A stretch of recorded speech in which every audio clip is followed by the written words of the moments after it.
Good evening, ladies and gentlemen, and welcome back to another episode of Rune News. I'm your host, Ryan, and as always, it's bloody good to have you guys here in the audience today. Excuse the mess. I know it's a bit of a shit show going on here. We've got Gary on the shoulders to celebrate the season of Halloween. I'm sure the Americans will love that one. This week is the Halloween update, and I just want to explain why I am such a mess quickly. It's because I've been working on the vehicle that we have down in the shed. I'm going to do some more work after this video. If you haven't checked out the car series, I highly recommend you go check it out. Even if you're not into cars, it's always a good laugh. But let's focus on RuneScape because that's what we're here for. This week, we have the update for Halloween, which came a little bit earlier. I was expecting the quest for the Curse of Arif. Turns out that's coming fuck knows when now because it's meant to be here before Leagues, but Leagues was also meant to start before winter. They said Curse of Arif was in winter, and Rathmore failed the poll, so we should have a new quest coming soon. I thought it was going to be this week. I was surprised it was Halloween this week. I thought Halloween would be next week, so we'll get into the information on Old School RuneScape now. I just have one question for you guys to answer in the comment section down below today, and that is, which of the Halloween, Christmas, birthday, or Easter events, which one is your favorite for the year to do? Mine personally is probably the birthday event, but usually they're the fastest as well. The less time spent doing the events, the better. But let me know what you think down below, and hit the like and subscribe button while you're down there. I'd greatly appreciate the support. My name is Rune News. You're watching Ryan. This is Rune News, and you're watching Rune News.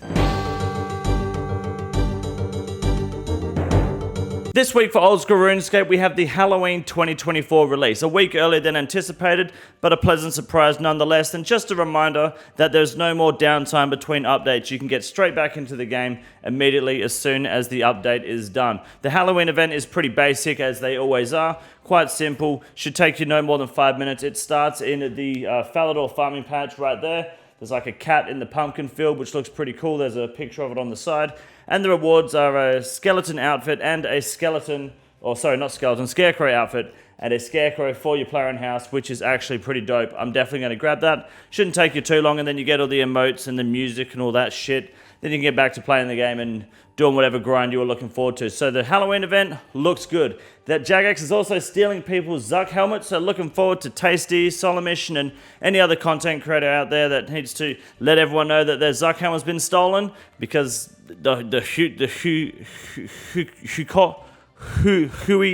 Huikodal and the, the Amoxaladal are down now with some very easy combat tasks. I mean, I think the hardest one on here is technically getting a 2-minute 30 kill with 3 or fewer players. Should be quite achievable with a Dragon Hunter Lance and some Dual Mac Daddies. You're probably not even going to need 12 Inquisitors for it, so pretty basic stuff. 3 points for everyone involved. Looking forward to the content. And then we've also got some minor improvements, nothing too special, just more shit that can go into the reagents pouch, because it's taken 4 weeks now for Jagex to get that right, apparently. We have the Wintertog feedback changes. This is actually kind of big, nothing too massive, but healing the Pyromancer, because the potions do a lot more work now than they used to, you now get 75 points instead of 30 when healing the Pyromancer, which is just better overall for your Wintertod points. And then the other changes is typically just full of garbage. They've done some fixes on the PvP arena here to give you 2 different brackets to help you play with more competitive people at your skill level. And also they've fixed a bug where your assigned opponent would simply fail to show up to the match. I wasn't sure if that was a bug or if it was just people trying to boost and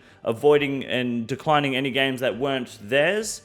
Which I'd imagine the bug is probably someone declining the game and then you not being told it's declined.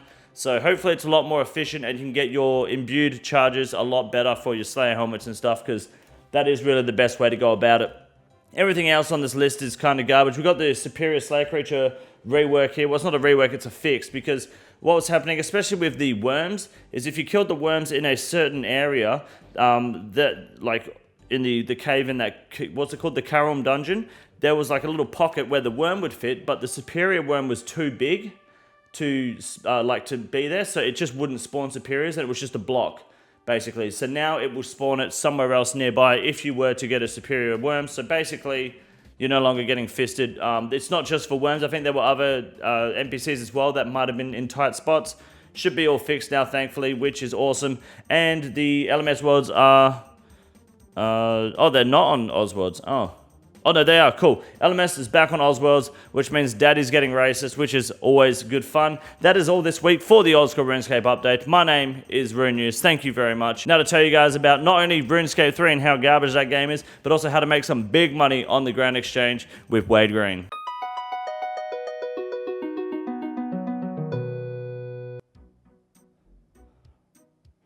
RuneScape 3 is fucking dog shit.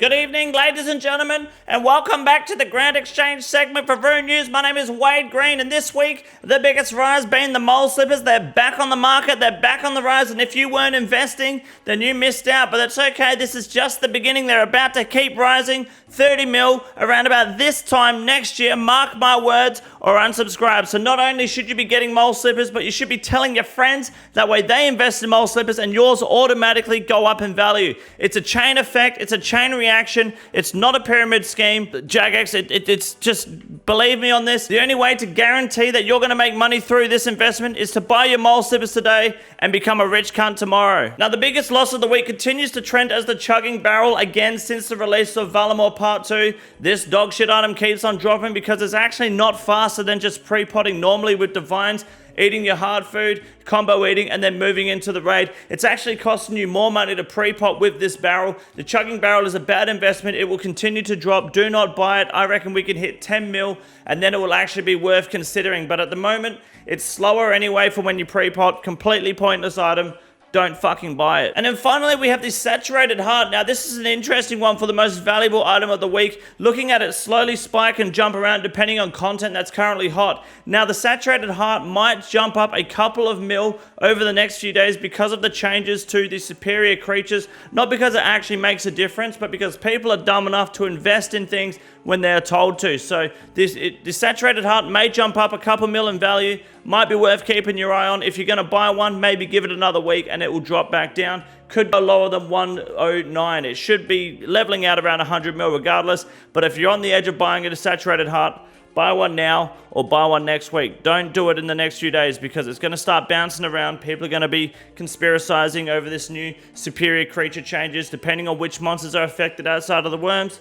We don't know. Just keep your eye on this item and we'll see what happens when Valimor Part 2.2 comes out with the new boss Gauntlet Tower system. Until then, my name is Wade Green. You're watching Ryan. This is Rune News and you're watching Rune News.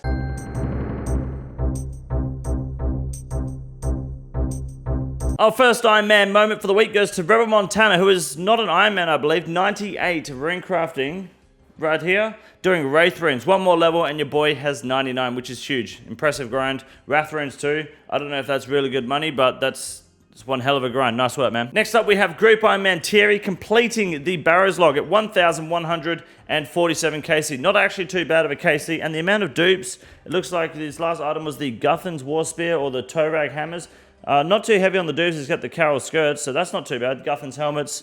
Yes, sweet. Not bad. Looking good. Decent log, not too bad. And then finally we have Naya17 with the Mole Slippers, a beautiful way to end the Iron Man moments and this week's episode of Rune News. My name is Rune News. You're watching Ryan. You're watching Rune News. Hit the like and subscribe button down below. I greatly appreciate the support. And I'll see you guys next week in Rune News. This is the easiest room in the raid. It's quite simple. You got a big boy. Look at him. God damn. Fuck me. Look at that boy.